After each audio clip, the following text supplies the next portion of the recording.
बहुत ही important question है, तो वीडियो को लास्ट तक जरूर देखें। क्वेश्चन नंबर 1 है, सामाजिक तत्व में सभी शामिल हैं केवल एक को छोड़कर। क्या बोल रहे हैं, इसमें से कौन सा एक सामाजिक तत्व में शामिल नहीं है, उसको पहचानना है। पारिवारिक संबंध, जन्मक्रम, पड़ोस, लोगों का व्यवहार। राइट आंसर है ऑप्शन नंबर बी, जन्म क्रम। ये क्या है, सामाजिक तत्व में शामिल नहीं है, जन्म क्रम। व्याख्या है, सामाजिक तत्व वे होते हैं जो समाज और सामाजिक अंतःक्रिया से जुड़े हो। जन्म क्रम क्या है, जैविक या फिर व्यक्तिगत कारक है, इसलिए सामाजिक में नहीं आएगा जन्म क्रम। क्वेश्चन नंबर 2 है, संवेदी क्रियात्मक खेल किस अवस्था का है? शैशव काल का, बाल्यावस्था, किशोरावस्था, युवावस्था। राइट आंसर है ऑप्शन नंबर ए, शैशव काल। संवेदी क्रियात्मक खेल किस अवस्था का है? शैशव काल का। शैशव काल में बच्चा इंद्रियों और शारीरिक क्रियाओं के माध्यम से खेलता व सीखता है, जिसे संवेदी क्रियात्मक खेल कहते हैं। शैशव काल में बच्चा क्या करता है, इंद्रियों और शारीरिक क्रियाओं के माध्यम से खेलता है और सीखता है, इस कारण इसे संवेदी क्रियात्मक खेल कहा जाता है। क्वेश्चन नंबर 3 है, परिणात्मक तथा गुणात्मक पक्ष सम्मिलित रहते हैं बुद्धि में, विकास में, परिवार में, समुदाय में। राइट आंसर है ऑप्शन नंबर बी, विकास में। परिणात्मक तथा गुणात्मक दोनों पक्ष किस में शामिल होते हैं? विकास में।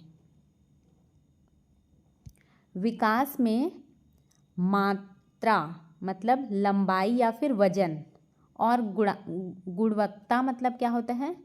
सोच, समझ, व्यवहार, दोनों प्रकार के परिवर्तन शामिल होते हैं विकास में। क्वेश्चन नंबर 4 है, शारीरिक वृद्धि पर प्रभाव डालने वाली ग्रंथि। शारीरिक वृद्धि पर adrenal, thymus, pineal, pituitary. Right answer है इसका ऑप्शन नंबर डी, पिट्यूटरी। ये क्या है? शारीरिक वृद्धि पर प्रभाव डालने वाली ग्रंथि है, पिट्यूटरी। व्याख्या है इसका, पिट्यूटरी ग्रंथि वृद्धि हार्मोन स्रावित करती है। कौन सी हार्मोन स्रावित करती है? वृद्धि हार्मोन, इसलिए यह शारीरिक वृद्धि को नियंत्रित करती है। क्वेश्चन नंबर 5 है, जीन पियाजे के अनुसार सीखने के लिए क्या आवश्यक है? शिक्षार्थियों द्वारा पर्यावरण की सक्रिय खोज, वयस्कों के व्यवहार का अवलोकन, आसन्न न्याय में विश्वास, शिक्षकों द्वारा सुदृढ़ीकरण। इसका राइट आंसर है ऑप्शन नंबर ए, शिक्षार्थियों द्वारा पर्यावरण की सक्रिय खोज। जीन पियाजे के अनुसार सीखने के लिए क्या आवश्यक है? विद्यार्थी या फिर शिक्षार्थियों द्वारा पर्यावरण की सक्रिय खोज। पियाजे के अनुसार बच्चा स्वयं खोज, प्रयोग और अनुभव से ज्ञान का निर्माण करता है। क्वेश्चन नंबर 6 है, अधिगम अक्षमता किन कारणों से होती है? वंशानुगत कारण, शारीरिक कारण, वातावरण संबंधी कारण, उपरोक्त सभी। राइट आंसर है इसका ऑप्शन नंबर डी, उपरोक्त सभी। अधिगम अक्षमता किन कारणों से होती है? वंशानुगत कारण से, शारीरिक कारण से या फिर वातावरण संबंधी कारण। इन सभी कारणों से अधिगम अक्षमता होती है। अधिगम अक्षमता आनुवांशिक, शारीरिक और पर्यावरणीय सभी कारणों से हो सकती है। इनमें से किसी भी एक कारण से भी हो सकती है, इसलिए उपरोक्त सभी कारणों से हो सकती है। क्वेश्चन नंबर 7 है, बालकों की अभिवृद्धि एवं विकास। बालकों की अभिवृद्धि एवं विकास में अभिवृद्धि शब्द संबंधित है मानसिक, शारीरिक, चारित्रिक, संवेगात्मक। राइट आंसर है ऑप्शन नंबर बी, शारीरिक। बालकों की अभिवृद्धि एवं विकास में अभिवृद्धि शब्द किससे संबंधित है? शारीरिक शब्द से संबंधित है। अभिवृद्धि का अर्थ है शरीर के आकार, वजन और लंबाई में वृद्धि। क्वेश्चन नंबर 8 है, निम्नलिखित में से कौन सी व्यू रचना समस्या केंद्रित है? प्रयोजना, अन्वेषण, खोज, उपरोक्त सभी। राइट आंसर है ऑप्शन नंबर डी, उपरोक्त सभी। क्या बोला गया है, इनमें से कौन सा व्यू रचना समस्या केंद्रित है? तो परियोजना, अन्वेषण, खोज, ये सभी हैं। ये सभी शिक्षण विधियां समस्या आधारित अधिगम पर केंद्रित हैं। क्वेश्चन नंबर 9 है, शिक्षक की भूमिका के संबंध में सही कथन कौन सा है? शिक्षक को समालोचनात्मक होना चाहिए, अच्छे विद्यार्थियों का पक्ष लेना चाहिए, शिक्षक का विद्यार्थियों के प्रति मित्रवत दृष्टिकोण होना चाहिए, या फिर शिक्षक को दूरी बनाकर रखनी चाहिए। इसका राइट आंसर है ऑप्शन नंबर सी, शिक्षक का विद्यार्थियों के प्रति क्या होना चाहिए? मित्रवत दृष्टिकोण होना चाहिए। ये क्या है? सही कथन है शिक्षक की भूमिका के संबंध में। व्याख्या में बोला गया है, मित्रवत शिक्षक वातावरण को सकारात्मक बनाता है। मित्रवत व्यवहार करने से वातावरण क्या होता है? सकारात्मक बनता है, जिससे अधिगम बेहतर होता है, जिससे अच्छे ढंग से बच्चों को सिखाया जा सकता है। क्वेश्चन नंबर 10 है, नवजात का माता के स्पर्श पर मुस्कुराना किस प्रक्रिया का उदाहरण है? संज्ञानात्मक, जैविक, सामाजिक संवेगात्मक या फिर विश्लेषणात्मक। इसका राइट आंसर है ऑप्शन नंबर सी, सामाजिक संवेगात्मक। नवजात का माता के स्पर्श पर मुस्कुराना किस प्रक्रिया का उदाहरण है? सामाजिक संवेगात्मक प्रक्रिया का उदाहरण है। यह भावनात्मक प्रतिक्रिया है जो सामाजिक संबंध से जुड़ी होती है। क्वेश्चन नंबर 11 है, वाइगोत्स्की के अनुसार निजी भाषण किसका संकेत है? निजी भाषण स्वनियमन, आत्मकेंद्रियता, मानसिक विकार, संज्ञानात्मक अपरिपक्वता। राइट आंसर है ऑप्शन नंबर ए, स्वनियमन। वाइगोत्स्की के अनुसार निजी भाषण किसका संकेत है? स्वनियमन का। निजी भाषण के माध्यम से बच्चा अपने कार्यों को नियंत्रित करता है। क्वेश्चन नंबर 12 है, विशेष कठिनाइयों वाले विद्यार्थियों की शिक्षा को क्या कहा जाता है? एकीकृत शिक्षा, विकलांगों की शिक्षा, समावेशी शिक्षा, विशेष शिक्षा। राइट आंसर है ऑप्शन नंबर डी, विशेष शिक्षा। विशेष कठिनाइयों वाले विद्यार्थियों की शिक्षा को क्या कहा जाता है? विशेष शिक्षा कहा जाता है। विशेष शिक्षा उन विद्यार्थियों के लिए होती हैं जिनकी आवश्यकताएं सामान्य से भिन्न है। क्वेश्चन नंबर 13 है, विकास कभी न समाप्त होने वाली प्रक्रिया है, किस सिद्धांत से? अंतःक्रिया, निरंतरता, अंतः संबंध, एकीकरण। राइट आंसर है ऑप्शन नंबर बी, निरंतरता। विकास कभी न समाप्त होने वाली प्रक्रिया है, किस सिद्धांत से? निरंतरता के सिद्धांत से। यह सिद्धांत बताता है कि विकास जीवन भर चलता रहता है। क्वेश्चन नंबर 14 है, टीएटी टेस्ट किस प्रकार की तकनीक है? टीएटी टेस्ट क्या है? इसका फुल फॉर्म है थैमेटिक एप्रिसिएशन टेस्ट है। इसमें चित्रों के माध्यम से अपने आंतरिक भावनाओं को प्रकट किया जाता है, या फिर चित्रों को देखकर कहानियाँ बनाई जाती हैं, ये टीएटी टेस्ट।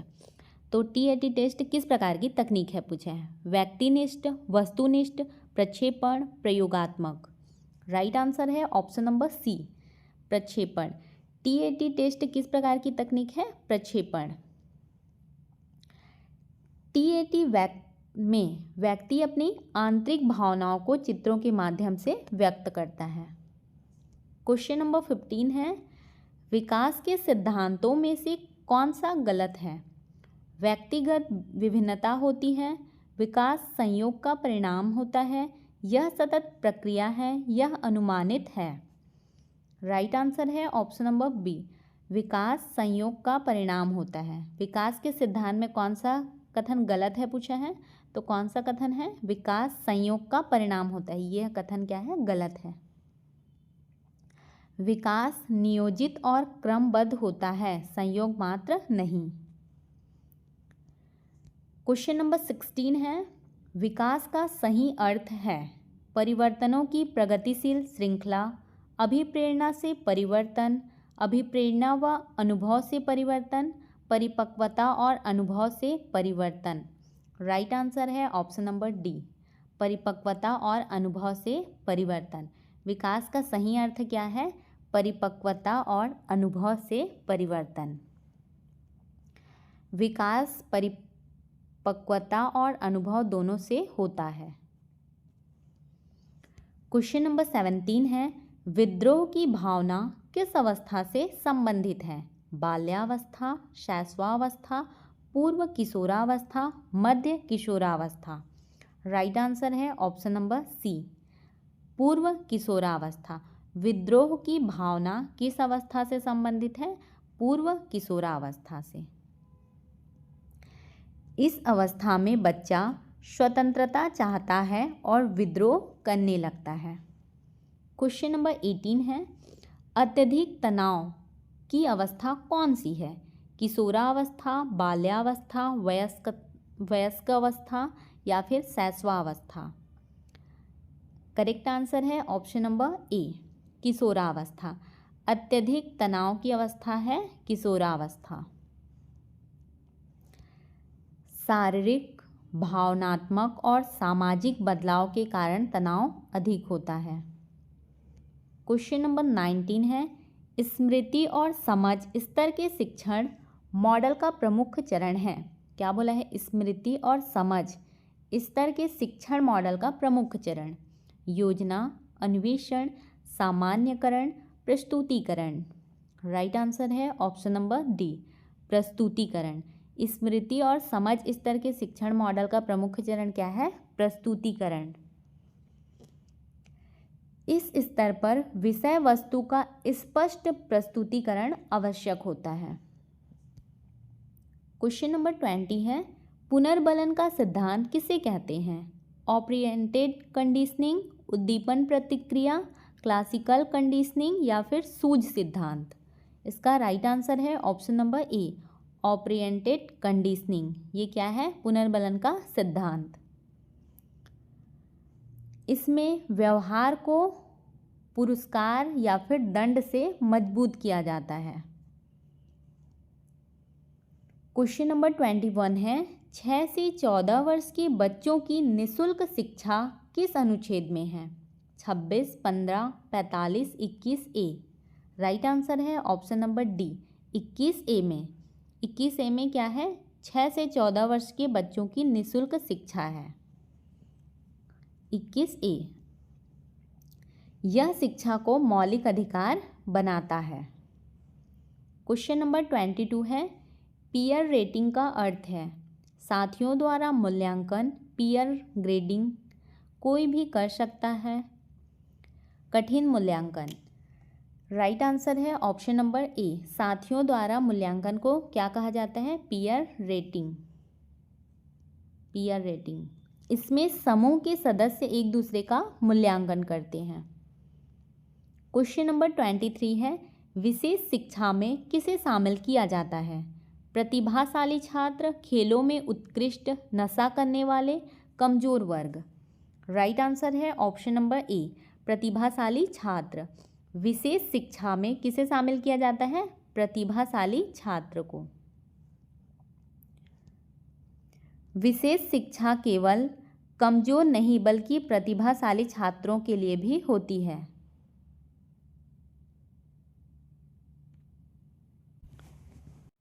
क्वेश्चन नंबर 24 है, 6 से 7 वर्ष का बच्चा दूसरों का दृष्टिकोण क्यों नहीं समझ पाता? छोटा है, आत्मकेंद्रित है, बुद्धिहीन है, कल्पनाशील है।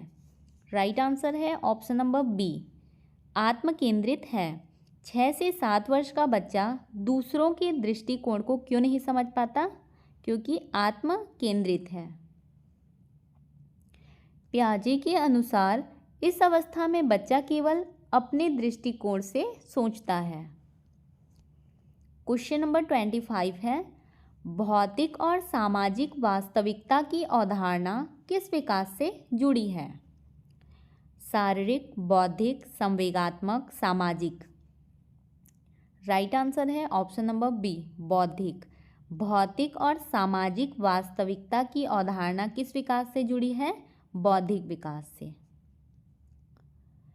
वास्तविकता को समझना मानसिक बौद्धिक क्षमता से जुड़ा है। क्वेश्चन नंबर 26 है, बौद्धिक विकास का तत्व नहीं है सृजनात्मकता, चिंतन, सहनशीलता, कल्पनाशीलता। राइट आंसर है ऑप्शन नंबर सी, सहनशीलता। बौद्धिक विकास का तत्व नहीं है पूछा है, क्या नहीं है? सहनशीलता। सहनशीलता भावनात्मक और सामाजिक गुण है। सहनशीलता क्या है? भावनात्मक या फिर सामाजिक गुण बोल सकते हैं, बौद्धिक नहीं है। क्वेश्चन नंबर 27 है, व्यक्तित्व के संदर्भ में गलत कथन है। व्यक्तित्व अनूठा होता है, यह आनुवांशिकता व वातावरण का परिणाम है, यह अवचेतन तक फैला होता है, यह केवल बाहरी रूप तक सीमित है। राइट आंसर है ऑप्शन नंबर डी, यह केवल बाहरी रूप तक सीमित है। व्यक्तित्व के संबंध में कौन सा कथन गलत है पूछा है, तो यह केवल बाहरी रूप तक सीमित है, यह कथन गलत है।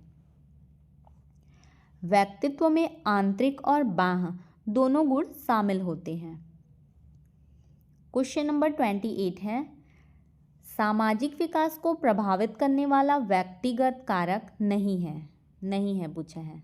साथी समूह, स्वास्थ्य, संवेग, बुद्धि। राइट आंसर है ऑप्शन नंबर ए, साथी समूह। सामाजिक विकास को प्रभावित करने वाला व्यक्तिगत कारक नहीं है, साथी समूह। साथी समूह सामाजिक कारक है, व्यक्तिगत नहीं।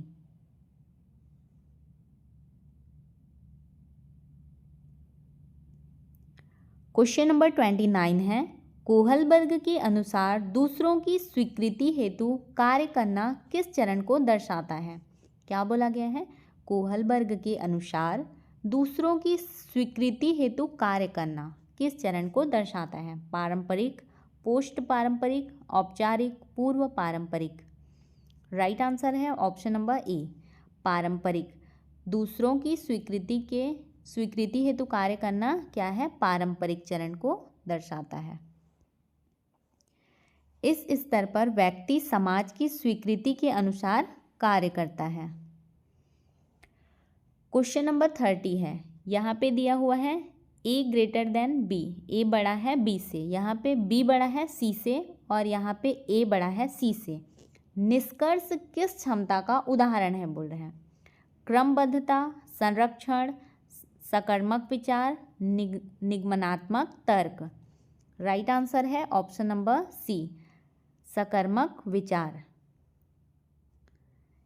यहाँ पे दिया हुआ है ये निष्कर्ष किस क्षमता का उदाहरण है पूछा है, तो किस क्षमता का उदाहरण है? सकर्मक विचार का। इसे ट्रांजिटिव थिंकिंग कहते हैं, जो ठोस संक्रियात्मक अवस्था की विशेषता है। इसका PDF आपको हमारे टेलीग्राम चैनल पे मिल जाएगा। आपको हमारी यह वीडियो कैसी लगी कमेंट करके ज़रूर बताएं। यदि आपको हमारी यह वीडियो हेल्पफुल लगी हो तो वीडियो को लाइक करें, अपने दोस्तों के साथ शेयर करें और चैनल को सब्सक्राइब करना बिल्कुल भी ना भूलें।